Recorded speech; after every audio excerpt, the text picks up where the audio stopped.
Tanzania inaendelea kuimarisha ushirikiano kimataifa kupitia nyanja mbalimbali ikiwemo kiuchumi, kijamii na kisiasa pamoja na kijeshi. Yote haya yanafanyika kwa lengo la kuleta ustawi wa taifa.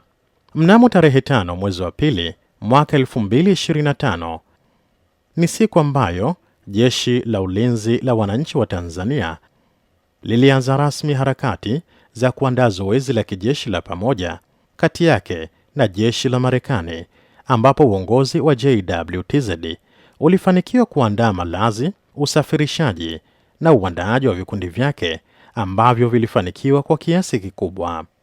Kutokana na uhalisia wa zoezi hilo ambalo lilifanyika hapa nchini Tanzania na nchini Kenya, Tanzania ilitoa vikundi viwili, kimoja kikishiriki zoezi eneo la Msata na kingine kilisafiri hadi mji wa Nanyuki uliopo nchini Kenya. Mnamo tarehe 9 mwezi wa pili mwaka 2025, Kamanda Brigade ya Kusini Meja Jenerali Feroz alikabidhi bendera kwa kikundi cha JWTZ kilichoshiriki zoezi la Justified Accord 2025 nchini Kenya, ambapo jumla ya maafisa na askari 59 walishiriki zoezi hilo. Meja Jenerali Feroz alikabidhi bendera kwa washiriki ambao waliwakilisha Tanzania. Kila anayekwenda usiende kama msindikizaji, uende kujifunza jambo jipya. Kwa dhamira yetu iwe ni moja tu. Ukienda kule dhamira ni moja, kwenda kupata maarifa zaidi. Askari wa jeshi la Marekani waliwasili katika kambi ya mafunzo ya kijeshi, yani Msata Military Training Base iliyopo Msata, halmashauri ya wilaya Chalinze mkoani Pwani, tarehe 10 Februari, na kupokelewa na msimamizi wa zoezi kutoka Jeshi la Ulinzi la Wananchi wa Tanzania, Kanali Masawe, ambapo walipata huduma za msingi na kujiandaa na zoezi hilo. Katika mfululizo wa matukio ya zoezi hilo la Justified Accord, zoezi lilifunguliwa rasmi tarehe 11 mwezi wa pili mwaka 2025. Kamanda Brigade ya Kusini Meja Jenerali Feroz alifungua rasmi zoezi hilo akiwa na ujumbe kutoka ubalozi wa Marekani, ambapo wanajeshi wa Marekani pamoja na Tanzania walihusika katika kuwasiliana na kujenga uelewa wa pamoja kuhusu mazoezi hayo. Majeshi kutoka nchi hizi mbili walionyesha ushirikiano katika kufanikisha mazoezi hayo. Ushirikiano wa karibu ulionekana baada ya majeshi haya kushiriki kwa pamoja. Moja ya mazoezi yaliyofanyika ni pamoja na namna ya kukabiliana na matishio ya ugaidi,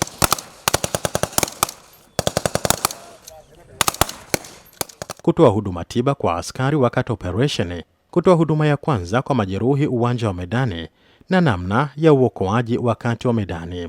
Mazoezi mengine ni pamoja na namna ya kuchukua tahadhari na mabomu ya kutegwa ardhini, jinsi ya kufuata taratibu za kuongoza askari, kuanzishwa kituo cha doria na uchunguzi wa vikwazo.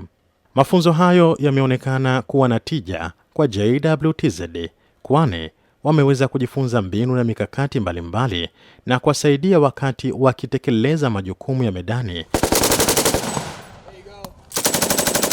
ndani na nje ya nchi. Zoezi hilo la ushirikiano baina ya nchi mbili hizi lilionekana kufana baada ya jeshi la Marekani kuwasili nchini na zana, vifaa pamoja na helikopta za kijeshi idadi mbili aina ya MV-22 Osprey ambazo zimetengenezwa na taifa la Marekani kwa matumizi ya kushambulia, kubeba askari, zana na vifaa pamoja na kutumika katika operesheni maalum za kijeshi.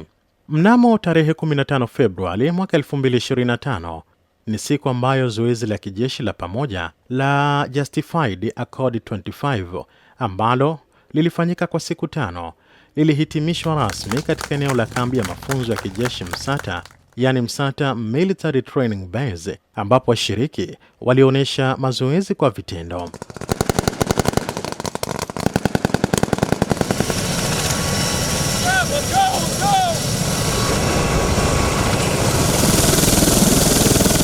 Akimwakilisha mkuu wa majeshi ya ulinzi Jenerali Jacob John Mkunda, mgeni rasmi Meja Jenerali Selemani Mzee alizungumzia umuhimu wa zoezi hilo kwa washiriki kutoka Jeshi la Ulinzi la Wananchi wa Tanzania. This congratulation also should go as well to all those who are involved in planning this exercise, both from Tanzania and from US Army.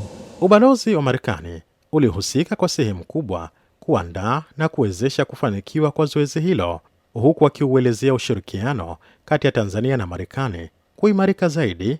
Kaimu balozi wa Marekani nchini anaeleza. And partnership is not a two-way, it is a two-way street between Tanzania and the United States of America. And you saw it here in Justified Accord, where members of the Tanzania People's Defense Forces learned from members of the US Army on how to improve capacity and their ability to conduct safely and efficiently peacekeeping forces to promote regional security. Jeshi la Ulinzi la Wananchi wa Tanzania linaendelea kuimarisha na kudumisha diplomasia ya kijeshi na majeshi ya nchi mbalimbali kwa kushirikiana katika maeneo ya operation, mafunzo, mazoezi ya pamoja, afya na kushiriki katika kukuza teknolojia kwenye nyanja za ufundi mbalimbali. Ni dhahiri kuwa umejionea namna zoezi la Justified Accord 2025 lilivyojenga na kuongeza ujuzi kijeshi kwa maafisa na askari wa JWTZ na kuonesha ushirikiano baina ya majeshi ya nchi hizi. Hadi hapo ndipo tumefikia mwisho wa makala haya yaliyoandaliwa na Kurugenzi ya Habari na Uhusiano, Makao Makuu ya Jeshi.